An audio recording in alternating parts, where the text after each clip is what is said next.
पूर्व सीएम शिवराज सिंह चौहान का बयान। कांग्रेस के नेता बार बार ये रट लगा रही है कि लोकतंत्र खतरे में है, संविधान सुरक्षित हाथों में है, लेकिन कांग्रेस गर्त में जा रही है। कांग्रेस आरोप लगा रही है कि हमें जेल भेज रहे। मैं कांग्रेस से पूछता हूँ, जब मैं 17 साल का था तब मुझे जेल भेजा गया था, तब किसने लोकतंत्र की हत्या की थी? पहले नेता कितना बड़ा भी भ्रष्टाचार कर दे, उसके खिलाफ कार्रवाई नहीं होगी। लोगों के बीच धारणा बन गई थी, लेकिन मोदी जी की सरकार में, मोदी जी के राज में कोई अपराध करेगा तो वे जेल जाएगा।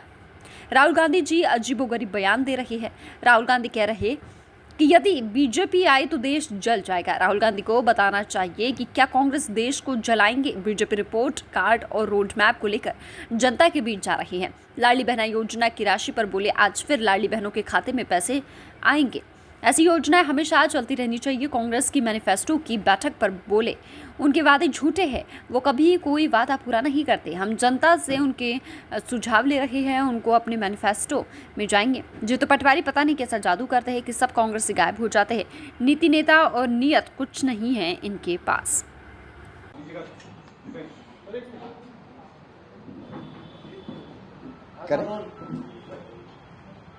कांग्रेस और कांग्रेस के नेता बार बार ये रट लगा रहे हैं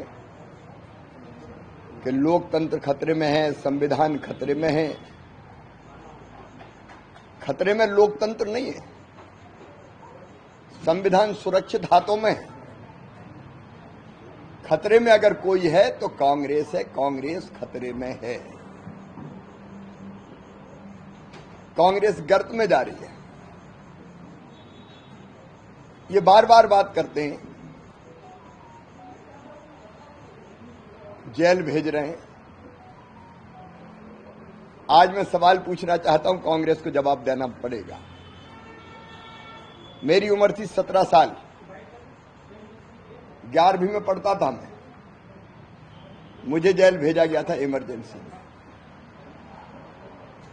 स्वर्गीय इंदिरा जी थी तब प्रधानमंत्री। संविधान को तार तार किसने किया था? लोकतंत्र का गला किसने घोटा था? केवल नेताओं को नहीं, मासूम बच्चों को जेल में किसने भेजा था?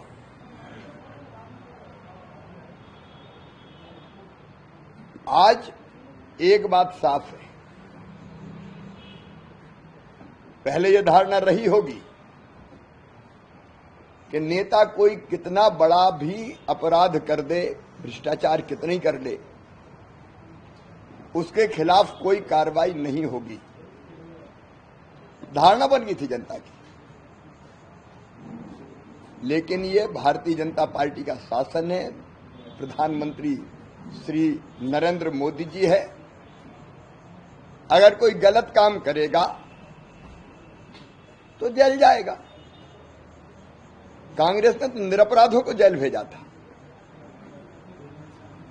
कांग्रेस की हालत खिसियानी बिल्ली खंबा नोचे जैसी हो गई है। राहुल गांधी जी अजीबोगरीब बयान दे रहे हैं।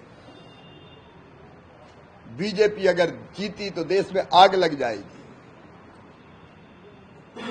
क्या कांग्रेस देश में आग लगाना चाहती है? क्या श्रीमती सोनिया गांधी राहुल गांधी के इस बयान से सहमत है? जमीन पे कुछ बचा नहीं है और इसलिए देश जल जाएगा, आग लग जाएगी। इनने हर अच्छे काम का विरोध किया। कश्मीर में धारा 370 हटेगी तो आग लग जाएगी, पत्ता भी नहीं खड़का। भारतीय जनता पार्टी अपने रिपोर्ट कार्ड के आधार पर जा रही चुनाव में, कांग्रेस ने तो कभी पेश नहीं किया। लेकिन भारतीय जनता पार्टी ने मोदी जी के नेतृत्व में 10 साल में जिस ढंग से भारत का निर्माण किया है, वैभवशाली, गौरवशाली, संपन्न, समृद्ध, शक्तिशाली और विकसित भारत, हम उस रिपोर्ट कार्ड और आगे के रोड मैप को लेकर मैदान में जाएंगे। और अब हम नहीं कह रहे, जनता कह रही है अब की बार 400 पार। कल 1 से 1.5 लाख कार्यकर्ता कांग्रेस के भारतीय जनता पार्टी में शामिल होने जा रहे हैं। भारतीय जनता पार्टी पुनर्निर्माण का आंदोलन है, राष्ट्रीय पुनर्निर्माण का।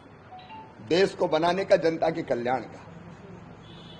और जो अपने देश की सेवा करना चाहता है, वो भारतीय जनता पार्टी में आना चाहता है, तो भारतीय जनता पार्टी उनका स्वागत करती है। कांग्रेस के पास कोई आधार नहीं है। सर, आज 5 तारीख है लाडली बहना की। सर, लाडली बहना योजना के तहत आज फिर महिलाओं के खातों में पैसे डाले जाएंगे। बड़ी महत्वपूर्ण योजना आपने शुरू की थी। मैं अपने मुख्यमंत्री श्री मोहन यादव जी को बधाई देता हूं। उन्होंने कहा था कोई योजना बंद नहीं होगी, बंद नहीं हुई है। आज फिर लाडली बहनों के खाते में पैसे डाले जा रहे हैं। इस योजना ने बहनों की जिंदगी में क्रांतिकारी परिवर्तन लाया है। मैं बहनों को बधाई देता हूं। कांग्रेस का मैनिफेस्टो आ रहा है सर, कांग्रेस का, तो आप भी मैनिफेस्टो की लगातार तैयारी में जुटे हैं। सब बैठकों में भी गए थे आप। आज 11:30 बजे राहुल गांधी दिल्ली की प्रेस कॉन्फ्रेंस है, उसमें मैनिफेस्टो लाया जा रहा है और कई बड़े वादे किए जाएंगे। उनके वादे झूठे, जो कभी पूरे नहीं होते।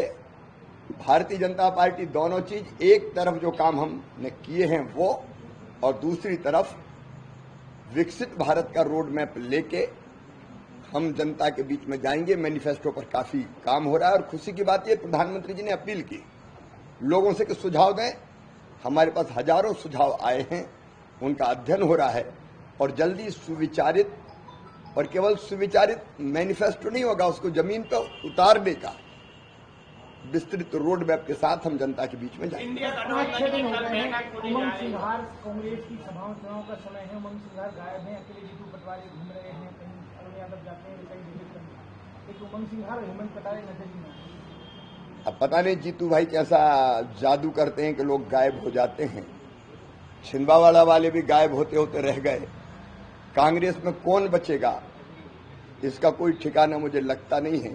अब वो ढूंढे कहाँ है उमंग जी। सर, भूपेश बघेल ने 300 से ज्यादा नॉमिनेशन करा दिए हैं सीट पर। दिग्विजय सिंह भी वो बयान दे रहे हैं कि 400 से ज्यादा अगर नामांकन हो गए तो बैलेट पेपर। ये हार की पूर्व भूमिका तैयार की जा रही है। उनको पता है कि ना तो वो मध्य प्रदेश में कोई सीट जीत रहे हैं और न छत्तीसगढ़ में कोई सीट जीत रहे हैं। इसलिए हार की पूर्व भूमिका तैयार करो, उसका नाटक करो। इतने हमने नामांकन फॉर्म भरवा दिए, उनको पता है कि हार रहे हैं, तो अभी से कहना शुरू कर दें। धन्यवाद। गठबंधन की कल बैठक होने भोपाल में बैठक होने वाली है। इंडिया एक दिल के टुकड़े हजार हुए, कोई इधर गिरा कोई उधर गिरा। ये तो बनने के पहले टूटते रहते हैं, खम ठोंकते रहते हैं। आप संजय निरुपम के बयान पढ़ लो, आप उद्धव ठाकरे जी के बयान पढ़ लो, आप ममता जी की दहाड़ सुन लो कांग्रेस को देख के। आपस में ही भिड़े हैं। नीति, नेता, नेतृत्व कुछ भी इनके पास नहीं है और नियत भी ठीक नहीं है। ये तो समान स्वार्थों के आधार पर कि मारे जाएंगे तमाम भ्रष्टाचार।